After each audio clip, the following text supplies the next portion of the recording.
Hello students, welcome to NM education. आज video रे तुम सप्तम श्रेणी साहित्य सौरभ बहिर सत्यर पुजारी आचार्य हरिहर चैप्टर अभ्यास कार्य आलोचना करिबा। आमे पूर्व भिडियो रे तुम सप्तम श्रेणी एकांकिकार दरजा खोली देवा चैप्टर अभ्यास कार्य आलोचना करि सारिथिले। जो माने देखि नाहंती डिस्क्रिप्शन रे लिंक अछि, देखि नेबे। प्रश्न 1 उत्तर कुह। क नंबर छात्र जीवन रे हरिहर केउ मानकर सेवा करुथिले? उत्तर छात्र जीवन ही आचार्य हरिहर सेवा को जीवनर व्रत रूपे ग्रहण करि नेथिले। रोगी सेवा करिबा, मुर्दार उठाइबा, शव सत्कार करिबा इत्यादि सेवामूलक कार्य से करुथिले। प्रश्न ख ओडिशा रे प्रथमे केबे आईन अमान्य आंदोलन होइतिला? उत्तर ओडिशा रे प्रथमे 1930 मसीह रे आईन अमान्य आंदोलन होइतिला। प्रश्न ग हरिहर केउठारे जन्म लाभ करिथिले? उत्तर हरिहर पुरी जिल्लार साखीगोपाल ठारू अल्प दूर रे थिबा रामचंद्रपुर ग्राम रे 1879 मसीह रे जन्म लाभ करिथिले। प्रश्न घ हरिहर ओकिलाती विद्या काहींकी पढ़िले नाही? काहींकी ना ओकिलाती विद्या आड़कू हरिहरंकर मन मोटे गला नाही, तेणु से ओकिलाती विद्या पढ़िले नाही। नेक्स्ट क्वेश्चन नीलगिरी स्कूल टी काहींकी भांगीगला? काहींकी ना पॉलिटिकल एजेंट कबडे रामसिंह का निर्देश रे नीलगिरी स्कूल टी भांगीगला। प्रश्न 2 2 बा 3टी वाक्य रे उत्तर लेख। क नंबर हरिहर गांधीजी आदर्श को किपरि अनुसरण करिथिले? उत्तर गांधीजी आह्वान रे 1921 ख्रीष्टाब्द रे होइथिबा असहयोग आंदोलन रे आचार्य हरिहर जोग देई सेवामूलक कार्यक्रम मानकर नेतृत्व नेइथिले। 1930 ख्रीष्टाब्द रे गांधीजी आह्वान रे होइथिबा लवण सत्याग्रह रे से अग्रणी भूमिका ग्रहण करिथिले। नियमित सूता काटिबा और खदी पिंधिबा तांकर अभ्यास थिला। संकीर्ण जाति प्रथा विरोध रे स्वर उत्तोलन करी से पैता छाड़ी देइथिले और सबु जातिर लोकंकु निज हृदय रे स्थान देइथिले। गांधीजी आदर्श रे अनुप्राणित होई जाति प्रथा को एक घृण्य और नीच सामाजिक प्रथा बोली प्रचार करिथिले। प्रश्न ख 1920 पर भारतर जनजागरण रे की परिवर्तन देखादेला? उत्तर 1920 पर भारत रे लोकमानंक मध्य रे एक नूतन जागरण देखादेला। इंग्रेज मानंकु देशरो विताड़ित करिबा पई और देश को स्वाधीन करिबा पई जनजागरण सृष्टि हिला। कुटीर शिल्पर पुनरुद्धार, नारी जागरण, अस्पृश्यता निवारण, सांप्रदायिकता विरुद्ध रे स्वर उत्तोलन आदि कार्यक्रम स्वाधीनता संग्रामर अंश बोली गांधीजी घोषणा कले। तदनुजाई नेता और कर्मी माने एहाकू कार्यकारी करिबा पई मन प्राण ढाली देले। प्रश्न ग आचार्यंकर क्यों क्यों गुण तुमको आकर्षण करुछि? उत्तर आचार्य बहु महान गुणावली रे भूषित थिले। से थिले एकाधार रे सत्यर पुजारी, विप्लवी, संस्कारक, शिक्षक और सन्यासी। मात्र तांकर सत्यवादिता, सेवा गुण, सरल निराडंबर जीवन यापन प्रणाली और देशात्मबोध मते आकर्षण करुछि। नरनारायण सेवारे से जेभली भावे निज जीवन को उत्सर्ग करिथिले ताहा वास्तविक विरल। नेक्स्ट क्वेश्चन आचार्यंकर शेष जीवन किपरि कटिथिला? उत्तर आबाल्यरु दीन दुखींकर सेवारे आचार्य हरिहर निजकु नियोजित करिथिले, किंतु शेष जीवन रे से थिले एकांत निस्व और संबलहीन। मास मास धरी ज्वर और कफ रोग रे आक्रांत होई से 1971 मसीहा फेब्रुआरी 19 तारिख रे इह लीला सम्मरण कले। त्याग और सत्यर एकनिष्ठ साधक, सुस्थ जनतार सेवक आचार्य हरिहर को सन्यास जीवनर अवसान रे गोटिए जुगर परिसमाप्ति घटितिला। प्रश्न ସନ୍ନ୍ୟାସୀ କାହାକୁ କୁହାଯାଏ? ଉତ୍ତର, ସନ୍ନ୍ୟାସୀମାନେ ସାଂସାରିକ ମୋହମାୟା ଠାରୁ ଦୂରରେ ରହନ୍ତି। ତାଙ୍କ ମନରେ ଈଶ୍ୱରଙ୍କ ପ୍ରତି ଗଭୀର ଆସ୍ଥା ଓ ବିଶ୍ୱାସ ରହିଥାଏ। ସେବାକୁ ସେମାନେ ଜୀବନର ବ୍ରତ ଭାବେ ଗ୍ରହଣ କରିଥାନ୍ତି। ସର୍ବସ୍ୱ ତ୍ୟାଗ କରି ସେମାନେ ସରଳ ନିରାଡ଼ମ୍ବର ଜୀବନ ଅତିବାହିତ କରନ୍ତି। ସଂଯମ ଆଚରଣ ପୂର୍ବକ ନରନାରାୟଣ ସେବାକୁ ମାଧବ ସେବା ଭାବେ ଗ୍ରହଣ କରିଥାନ୍ତି। ସେମାନଙ୍କ ଦୃଷ୍ଟିରେ ସତ୍ୟ ହିଁ ଭଗବାନ। ଏହିପରି ମହାନ ଗୁଣାବଳୀରେ ଭୂଷିତ ବ୍ୟକ୍ତିମାନଙ୍କୁ ସନ୍ନ୍ୟାସୀ କୁହାଯାଏ। ପ୍ରଶ୍ନ 3. ପୂର୍ବାପର ତର୍କ ସହ ସରଳ ଭାଷାରେ ବୁଝାଇ ଦିଅ। କ ନମ୍ବର।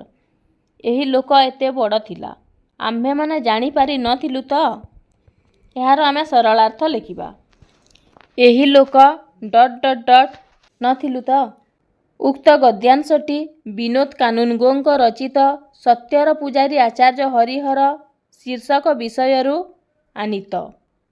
ଏଠାରେ ଲେଖକ ଆଚାର୍ଯ୍ୟ ହରିହରଙ୍କର ବହୁମୁଖୀ ପ୍ରତିଭା ଓ ମହାନ ଆଦର୍ଶ କିପରି ଯୁବକମାନଙ୍କୁ ଅଗୋଚର ଥିଲା, ତାହା ବର୍ଣ୍ଣନା କରିଛନ୍ତି। ଆଚାର୍ଯ୍ୟ ହରିହର ଏକାଧାରରେ ଥିଲେ ସତ୍ୟନିଷ୍ଠ ଆଦର୍ଶ ଶିକ୍ଷକ, ସମାଜ ସଂସ୍କାରକ, ସାମ୍ବାଦିକ, ସ୍ୱାଧୀନତା ସଂଗ୍ରାମୀ ଓ ତ୍ୟାଗର ମୂର୍ତ୍ତିମନ୍ତ ଅବତାର। ସେ ଆବାଲ୍ୟରୁ ସତ୍ୟପଥରେ ରହି ସରଳ ନିରାଡ଼ମ୍ବର ଜୀବନଯାପନ ପୂର୍ବକ ଜନସେବାରେ ଜୀବନକୁ ଉତ୍ସର୍ଗ କରିଥିଲେ। ଜଣେ ଆଦର୍ଶ ଶିକ୍ଷକ ଭାବେ ସେ ଛାତ୍ର ମହଲରେ ଆଦୃତ ହୋଇଥିଲେ। ତାଙ୍କ ପରି ଜଣେ ମହାନ ହୃଦୟ ଓ ମହାତ୍ୟାଗୀ ସଂସାରରେ ବିରଳ। 1971 ମସିହାରେ ତାଙ୍କର ମୃତ୍ୟୁର ଏକ ସପ୍ତାହ ପର୍ଯ୍ୟନ୍ତ ଯୁବକମାନେ ତାଙ୍କର ମହନୀୟ ଗୁଣାବଳୀ ଶ୍ରବଣ କରି ଆଶ୍ଚର୍ଯ୍ୟ ହୋଇଯାଇଥିଲେ।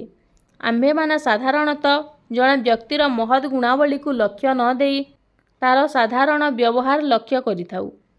ତେଣୁ ଆଚାର୍ଯ୍ୟ ମହାଶୟଙ୍କ ପ୍ରକୃତ ରୂପ ଦେଖିବାର ସୁଯୋଗ ସେମାନେ ଲାଭ କରି ନ ପାରି ଏହିପରି କୁହାକୁହି ହେଉଥିଲେ। ପ୍ରଶ୍ନ କ. ଆମେ ମିଥ୍ୟା ନ କହି ମଧ୍ୟ ଜୀବନରେ ଅନେକ ସମୟରେ ମିଥ୍ୟାଚାର କରିଥାଉ। ଏହାର ମଧ୍ୟ ସରଳାର୍ଥ ଲେଖିବା। ଆମେ ମିଥ୍ୟା ... କରିଥାଉଁ। ଉକ୍ତ ଗଦ୍ୟାଂଶଟି ସତ୍ୟର ପୂଜାରୀ ଆଚାର୍ଯ୍ୟ ହରିହର ଶୀର୍ଷକ ବିଷୟରୁ ଆନୀତ। ଏଠାରେ ପ୍ରାବନ୍ଧିକ ବିନୋଦ କାନୁନଗୋ ଆଚାର୍ଯ୍ୟ ହରିହରଙ୍କ ସତ୍ୟବାଦୀ ଚରିତ୍ରର ବାସ୍ତବ ଚିତ୍ର ଚିତ୍ରଣ କରିଛନ୍ତି। ଆଚାର୍ଯ୍ୟ ହରିହର ସବୁ ପ୍ରକାର ସଦ୍ଗୁଣ ଓ ଆଦର୍ଶର ମୂର୍ତ୍ତିମନ୍ତ ଅବତାର ଥିଲେ। ସେ ଜୀବନରେ ଥରେ ସୁଦ୍ଧା ମିଥ୍ୟା କହି ନ ଥିଲେ। ଏପରିକି ମିଥ୍ୟା କହିବାକୁ ବାରମ୍ବାର ଅଭ୍ୟାସ କରି ମଧ୍ୟ ଉପଯୁକ୍ତ ସମୟରେ ତାଙ୍କ ମୁହଁରୁ ସତ୍ୟଟି ବାହାରି ଆସୁଥିଲା। ଏପରି ସତ୍ୟବନ୍ତ ପୁରୁଷ ବାସ୍ତବିକ ଦୁନିଆରେ ବିରଳ। ସେ ସତ୍ୟର ସଂଜ୍ଞା ନିରୂପଣ କରିବାକୁ ଯାଇ କହିଥିଲେ ଯେ ଆମେ ମିଥ୍ୟା ନ କହି ମଧ୍ୟ ଅନେକ ସମୟରେ ମିଥ୍ୟାଚାର କରିଥାଉ। ମିଥ୍ୟାଚାର କରିବା ଅର୍ଥ ହିଁ ସତ୍ୟର ଅବମାନନା କରିବା। ସତ୍ୟ ହିଁ ଭଗବାନ, ତେଣୁ ମିଥ୍ୟାଚାର କରି ଆମେ ଭଗବାନଙ୍କର ଅବମାନନା କରିଥାଉ। ମିଥ୍ୟାଚାର ସମ୍ବନ୍ଧରେ ସ୍ପଷ୍ଟୀକରଣ ଦେବାକୁ ଯାଇ ସେ କହିଥିଲେ ଯେ କୌଣସି ଶପଥର ବିରୁଦ୍ଧାଚରଣ କରିବା ହିଁ ମିଥ୍ୟାଚାର। ସତ୍ୟ ଓ ସଂକଳ୍ପ ରକ୍ଷା ଏ ଦୁଇଟିକୁ ସେମାନେ ସମାର୍ଥବାଚକ ଶବ୍ଦ ବୋଲି କହିଥିଲେ। ତାଙ୍କ ମତରେ ମିଥ୍ୟା କହିବା ଓ ଶପଥ ଭଙ୍ଗ କରିବା ଏକ ପ୍ରକାର ପାପ ଅଟେ। ପ୍ରଶ୍ନ ଗ. ତାଙ୍କୁ ସନ୍ନ୍ୟାସୀ କୁହାଯିବ ନାହିଁ ତ ଆଉ କାହାକୁ କୁହାଯିବ? ଏହାର ମଧ୍ୟ ସରଳାର୍ଥ ଲେଖିବା। ତାଙ୍କୁ ସନ୍ନ୍ୟାସୀ ... କୁହାଯିବ। ଉକ୍ତ ଗଦ୍ୟାଂଶଟି ସତ୍ୟର ପୂଜାରୀ ଆଚାର୍ଯ୍ୟ ହରିହର ଶୀର୍ଷକ ପ୍ରବନ୍ଧରୁ ଆନୀତ। ଏଠାରେ ପ୍ରାବନ୍ଧିକ ବିନୋଦ କାନୁନଗୋ ଆଚାର୍ଯ୍ୟ ହରିହରଙ୍କର ସନ୍ନ୍ୟାସ ଜୀବନର ଯଥାର୍ଥତା ପ୍ରତିପାଦନ କରିଛନ୍ତି। ଯେଉଁ ବ୍ୟକ୍ତିମାନେ ସାଂସାରିକ ବନ୍ଧନରୁ ଦୂରରେ ରହି ଭଗବତ୍ ଆରାଧନାରେ ଅଧିକାଂଶ ସମୟ ବ୍ୟୟ କରନ୍ତି ଏବଂ କାମ, କ୍ରୋଧ, ଲୋଭ, ମୋହ, ମଦ ଓ ମାତ୍ସର୍ଯ୍ୟ ଆଦି ରିପୁମାନଙ୍କୁ ଜୟଗାନ କରିଥାନ୍ତି, ସେମାନଙ୍କୁ ସନ୍ନ୍ୟାସୀ କୁହାଯାଏ। ସେମାନେ ଜଗତବାସୀଙ୍କୁ ସତ୍ମାର୍ଗ ପ୍ରଦର୍ଶନ କରିଥାନ୍ତି। ଆଚାର୍ଯ୍ୟ ହରିହର ତାଙ୍କ ବ୍ୟକ୍ତିଗତ ଜୀବନରେ ଠିକ୍ ସେହିପରି ଥିଲେ। ସେ ଆଜନ୍ମ ବ୍ରହ୍ମଚାରୀ ଥିଲେ। ସଂସାରର ମୋହମାୟା ଠାରୁ ଦୂରରେ ରହି ସେ ଦୀନ ଦଳିତ ଓ ରୁଗ୍ଣ ଜନତାର ସେବାକୁ ଭଗବତ୍ ସେବା ଭାବରେ ଗ୍ରହଣ କରିଥିଲେ। ଧନ ପାଇଁ ତାଙ୍କ ମନରେ ଆସକ୍ତି ନଥିଲା। ସେ ଥିଲେ ସତ୍ୟର ପୂଜାରୀ। ସ୍ୱାର୍ଥପରତା ଓ ପରର ଅନିଷ୍ଟ ଚିନ୍ତା ତାଙ୍କ ମନକୁ ସ୍ପର୍ଶ କରିନଥିଲା। ଭଗବତ୍ ବିଶ୍ୱାସରେ ଦିନ କାଟିବା ସହ ନରନାରାୟଣଙ୍କ ସେବାରେ ସେ ନିଜକୁ ଉତ୍ସର୍ଗ କରିଥିଲେ। କର୍ମକ୍ଷେତ୍ରରେ ଆଚାର୍ଯ୍ୟଙ୍କ ନିକଟରେ ସନ୍ନ୍ୟାସୀର ସମସ୍ତ ଆଦର୍ଶର ସମାବେଶ ହୋଇଥିବାରୁ ତାଙ୍କୁ ଯଥାର୍ଥରେ ସନ୍ନ୍ୟାସୀ କୁହାଯାଇଛି। ପ୍ରଶ୍ନ 4. ଦିଆଯାଇଥିବା ଶବ୍ଦଗୁଡ଼ିକର ବିପରୀତାର୍ଥ ବୋଧକ ଶବ୍ଦ ଲେଖ। ଗୌଣର ହେବ ମୁଖ୍ୟ, ନିରକ୍ଷର ସାକ୍ଷର, ସୁଯୋଗ ଦୁର୍ଯୋଗ, ଉନ୍ନତ ଅନୁନ୍ନତ, ତିରୋଧାନ ଆବିର୍ଭାବ। ପ୍ରଶ୍ନ 5. ବାକ୍ୟରେ ବ୍ୟବହାର କର। ସଂକଳ୍ପ। ହରିହରଙ୍କ ସଂକଳ୍ପ ପୂର୍ଣ୍ଣ ହେଲା। ନିବାରଣ। ରାମ ମୋତେ କୁକାର୍ଯ୍ୟରୁ ନିବାରଣ କଲେ। ପରାମର୍ଶ। ପରାମର୍ଶକୁ ବାକ୍ୟରେ ବ୍ୟବହାର କଲେ ହେବ ଭଦ୍ରଲୋକଙ୍କ ପରାମର୍ଶରେ କାମ କରିବା ଉଚିତ। ପୁନରୁଦ୍ଧାର। ପୁନରୁଦ୍ଧାରକୁ ବାକ୍ୟରେ ବ୍ୟବହାର କଲେ ହେବ ଆମ ଗାଁର ମାଟି ତଳୁ ଗୋଟିଏ ପୁରୁଣା ମୂର୍ତ୍ତି ପୁନରୁଦ୍ଧାର କରାଗଲା। ନେକ୍ସଟ ମିଥ୍ୟାଚାର। ମିଥ୍ୟାଚାରର ହେବ ରାମ ଏକ ମିଥ୍ୟାଚାର କେସରେ ଦୋଷୀ ହେଲେ। 6 ନମ୍ବର। ପ୍ରାୟ 150 ଶବ୍ଦ ମଧ୍ୟରେ ଉତ୍ତର ଲେଖ। କ ନମ୍ବର। ସେବା ଓ ଚରିତ୍ର ବତ୍ତାରେ ଆଚାର୍ଯ୍ୟ ହରିହରଙ୍କୁ ସମସ୍ତେ କାହିଁକି ଆଦର୍ଶ ରୂପେ ଗ୍ରହଣ କରିଥିଲେ? ଉତ୍ତର। ଆଚାର୍ଯ୍ୟ ହରିହର ଥିଲେ ସେବା ଓ ଚରିତ୍ର ବତ୍ତାରେ ଆଦର୍ଶ ପୁରୁଷ। ସେ ହାଇସ୍କୁଲରେ ପଢ଼ିଲା ଦିନୁ ହିଁ ଲୋକ ହିତକର କାର୍ଯ୍ୟ କରିବା ପାଇଁ ଆଗେଇ ଯାଇଥିଲେ।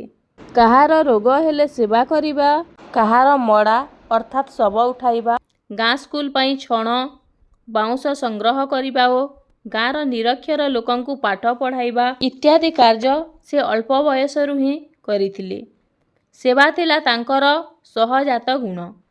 ଛାତ୍ରାବାସରେ ପିଲାମାନଙ୍କର କାଛୁ ଧୋଇବା, ହଇଜା ଲାଗିଲେ ନିର୍ଭୟରେ ଗାଁ ଗାଁ ବୁଲି ରୋଗୀମାନଙ୍କର ସେବା କରିବା, ସୂତା କାଟିବା ଇତ୍ୟାଦି କାର୍ଯ୍ୟ ସେ ଉଦାରତାର ସହିତ ସମ୍ପାଦନ କରୁଥିଲେ। ଚରିତ୍ର ବତ୍ତାରେ ଆଚାର୍ଯ୍ୟ ହରିହର ଥିଲେ ଅନୁପମ। ଶିକ୍ଷାକୁ ଆଦର୍ଶ ରୂପେ ଗ୍ରହଣ କରି ସେ ଶିକ୍ଷକତା କରିଥିଲେ। ମହାତ୍ମା ଗାନ୍ଧୀଙ୍କ ପ୍ରବର୍ତ୍ତିତ ମୌଳିକ ଶିକ୍ଷା ଉପରେ ଗୁରୁତ୍ୱ ଦେଉଥିଲେ। ଜୀବନରେ ସତ୍ୟ ବ୍ୟତୀତ ସେ କେବେ ମିଛ କହୁନଥିଲେ। ସରଳ ବେଶଭୂଷା, ମଉଜିଆ କଥା, ସଂସ୍କାର ମନୋଭାବ ତାଙ୍କ ଚରିତ୍ର ବତ୍ତାର ମହତ୍ୱ ପ୍ରତିପାଦନ କରେ। ପ୍ରକୃତ ଅର୍ଥରେ ସେ ଥିଲେ ଜଣେ ସନ୍ନ୍ୟାସୀ। ତାଙ୍କ ନିକଟରେ ଅସ୍ପୃଶ୍ୟତା କିମ୍ବା କୌଣସି ଭେଦଭାବ ନଥିଲା। ବିଭିନ୍ନ ସଂଗଠନ କାର୍ଯ୍ୟରେ ରହି ସେ ନିଜର ଦକ୍ଷତାର ପରିଚୟ ଦେଇଥିଲେ। ତେଣୁ ସେବା ଓ ଚରିତ୍ର ବତ୍ତାରେ ଆଚାର୍ଯ୍ୟ ହରିହରଙ୍କୁ ସମସ୍ତେ ଆଦର୍ଶ ରୂପେ ଗ୍ରହଣ କରିଥିଲେ। ପ୍ରଶ୍ନ ଖ। ଜଣେ ବିପ୍ଳବୀ ସଂସ୍କାରକ ଓ ଶିକ୍ଷକ ଭାବରେ ଆଚାର୍ଯ୍ୟ ହରିହରଙ୍କ ପରିଚୟ ପ୍ରଦାନ କର। ଉତ୍ତର। ଆଚାର୍ଯ୍ୟ ହରିହର ଏକାଧାରରେ ବହୁ ମହାନ ଗୁଣାବଳୀରେ ଭୂଷିତ ଥିଲେ। ସେଥିମଧ୍ୟରୁ ଯେକୌଣସି ବିଶେଷଣ ତାଙ୍କ ନାମ ପୂର୍ବରୁ ପ୍ରୟୋଗ କରାଯାଇପାରେ। ସେ ଜୀବନରେ କେବେ ମିଥ୍ୟାକୁ ପ୍ରଶ୍ରୟ ଦେଇନଥିଲେ। ତାଙ୍କ ମତରେ ମିଥ୍ୟା କହିବା ଓ ମିଥ୍ୟା ଆଚରଣ କରିବା ଦୁଇଟି ସମାର୍ଥବାଚକ ଶବ୍ଦ। କାହା ପାଖରେ ପ୍ରତିଜ୍ଞା ଭଙ୍ଗ କରିବାକୁ ସେ ମିଥ୍ୟାଚାର ବୋଲି କହୁଥିଲେ। ସତ୍ୟ କହିବା ଓ ସଂକଳ୍ପ ରକ୍ଷା କରିବା ଏକ ଅର୍ଥ ବୋଲି ସେ କହୁଥିଲେ। ତେଣୁ ସେ ସର୍ବଦା ସତ୍ୟ କହୁଥିଲେ ଓ ସତ୍ୟ ଆଚରଣ ମଧ୍ୟ କରୁଥିଲେ। ସର୍ବଦା ସତ୍ୟ ପଥରେ ବ୍ରତୀ ଏହି ମହାନ ବ୍ୟକ୍ତିଙ୍କୁ ସତ୍ୟର ପୂଜାରୀ ବୋଲି କୁହାଯିବା ଯଥାର୍ଥ ଅଟେ। ଆଚାର୍ଯ୍ୟ ଗାନ୍ଧୀଜୀଙ୍କର ପଟ୍ଟ ଶିଷ୍ୟ ଥିଲେ। 1921ରୁ 1945 ମସିହା ପର୍ଯ୍ୟନ୍ତ ସ୍ୱାଧୀନତା ସଂଗ୍ରାମରେ ଯୋଗ ଦେଇ ସେ ବହୁବାର କାରାବରଣ କରିଥିଲେ। ସତ୍ୟ କହିବା, ଅରଟରେ ସୂତା କାଟିବା, ଖଦି ପିନ୍ଧିବା, ବିଭିନ୍ନ ସଂଗଠନ ଜରିଆରେ ଜନସେବା କରିବା ଆଦି କାର୍ଯ୍ୟ ପାଇଁ ସେ ଗାନ୍ଧୀଜୀଙ୍କର ପ୍ରେରଣା ଲାଭ କରିଥିଲେ। ଐତିହାସିକ ଲବଣ ସତ୍ୟାଗ୍ରହ ସମୟରେ ସେ ଓଡ଼ିଶାରେ ସତ୍ୟାଗ୍ରହୀମାନଙ୍କ ନେତୃତ୍ୱ ନେଇ ବାଲେଶ୍ୱରର ଇଞ୍ଚୁଡ଼ିଠାରେ ଲବଣ ଆଇନ ଅମାନ୍ୟ କରିଥିଲେ। ଏହିପରି ତାଙ୍କର ଉଗ୍ର ଜାତୀୟତାବୋଧ ଯୋଗୁଁ ତାଙ୍କୁ ବିପ୍ଳବୀ ବୋଲି କୁହାଯିବା ଯଥାର୍ଥ ଅଟେ। ଆଚାର୍ଯ୍ୟ ହରିହର ଥିଲେ ଜଣେ ସମାଜ ସଂସ୍କାରକ। ସମାଜରୁ କୁସଂସ୍କାର ଓ ଅନ୍ଧବିଶ୍ୱାସକୁ ଦୂର କରିବା ପାଇଁ ସେ ଆପ୍ରାଣ ଉଦ୍ୟମ କରିଥିଲେ। ତତ୍କାଳୀନ ସମାଜରେ ଅସ୍ପୃଶ୍ୟତା ଜଟିଳ ଆକାର ଧାରଣ କରିଥିଲା। ସେ ବ୍ରାହ୍ମଣ ହୋଇ ମଧ୍ୟ ସଂକୀର୍ଣ୍ଣ ଜାତି ପ୍ରଥା ବିରୁଦ୍ଧରେ ସ୍ୱର ଉତ୍ତୋଳନ କରିଥିଲେ। ଗାନ୍ଧିଜୀଙ୍କ ଆଦର୍ଶରେ ଅନୁପ୍ରାଣିତ ହୋଇ ଅବସ୍ୟା ଦୂରୀକରଣ ଓ ନାରୀ ଜାଗରଣ ଆଦି କାର୍ଯ୍ୟରେ ସେ ସକ୍ରିୟ ଭୂମିକା ଗ୍ରହଣ କରିଥିଲେ। ଏପରିକି ମୃତ୍ୟୁର ଅଳ୍ପଦିନ ପୂର୍ବରୁ ସେ ପଇତା ପିନ୍ଧା ଛାଡ଼ି ଦେଇଥିଲେ। ସମଗ୍ର ମାନବ ସମାଜକୁ ସେ ଗୋଟିଏ ଜାତି ଭାବେ ଧରି ନେଇଥିଲେ। ତେଣୁ ତାଙ୍କୁ ସମାଜ ସଂସ୍କାରକ କହିବା ଯଥାର୍ଥ। ଜଣେ ଆଦର୍ଶ ଶିକ୍ଷକ ଭାବେ ଆଚାର୍ଯ୍ୟ ହରିହର ଛାତ୍ର ମହଲରେ ଆଦୃତ ହୋଇଥିଲେ। ସେ ଜଣେ ଉଚ୍ଚକୋଟୀର ଗଣିତ ଶିକ୍ଷକ ଥିଲେ। ସତ୍ୟବାଦୀ ବନବିଦ୍ୟାଳୟ ଭାଙ୍ଗିଗଲା ପରେ ମଧ୍ୟ ସେ ଶିକ୍ଷକତା ତ୍ୟାଗ କରିନଥିଲେ। ହଜାରୀବାଗ ଜେଲରେ ଥିଲାବେଳେ ବନ୍ଦୀମାନଙ୍କୁ ସେ ଶିକ୍ଷାଦାନ କରୁଥିଲେ ଓ ଅଟକ ବନ୍ଦୀ ଥିବାବେଳେ ସେ ଗୀତା ପ୍ରବଚନ କରି ଜଗନ୍ନାଥ ଦାସ, ଲୋକନାଥ ମିଶ୍ର, ଗୋପବନ୍ଧୁ ଚୌଧୁରୀ ଓ ଭାଗୀରଥୀ ମହାପାତ୍ରଙ୍କୁ ବୁଝାଉଥିଲେ। ମହାତ୍ମା ଗାନ୍ଧୀଙ୍କ ପ୍ରବର୍ତ୍ତିତ ନଈ ତାଲିମ କାର୍ଯ୍ୟକ୍ରମରେ ଅଂଶଗ୍ରହଣ କରି ସେ ଧନ୍ଦାମୂଳକ ଶିକ୍ଷା ପ୍ରସାର ଉପରେ ଗୁରୁତ୍ୱ ଆରୋପ କରିଥିଲେ।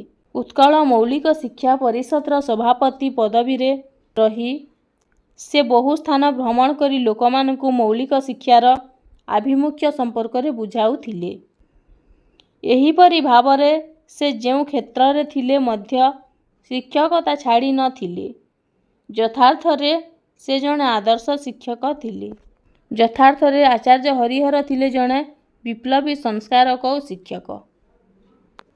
ପ୍ରଶ୍ନ 7. ନିମ୍ନଲିଖିତ ଶବ୍ଦଗୁଡ଼ିକ କେଉଁ ବଚନ ଲେଖ? ଛୋଟ ଛୋଟ କଥା, ଏଇଟା ହେଉଛି ଏକବଚନ। ଅନେକ, ଏଇଟା ବହୁବଚନ। ଆମେ, ଏକବଚନ। ଯୁବକମାନେ, ବହୁବଚନ। ତୁମେ, ଏଇଟା ହେବ ଦ୍ୱିବଚନ। ଦୁଇ ଖଣ୍ଡ ଧୋତି, ଏଇଟା ମଧ୍ୟ ଦ୍ୱିବଚନ।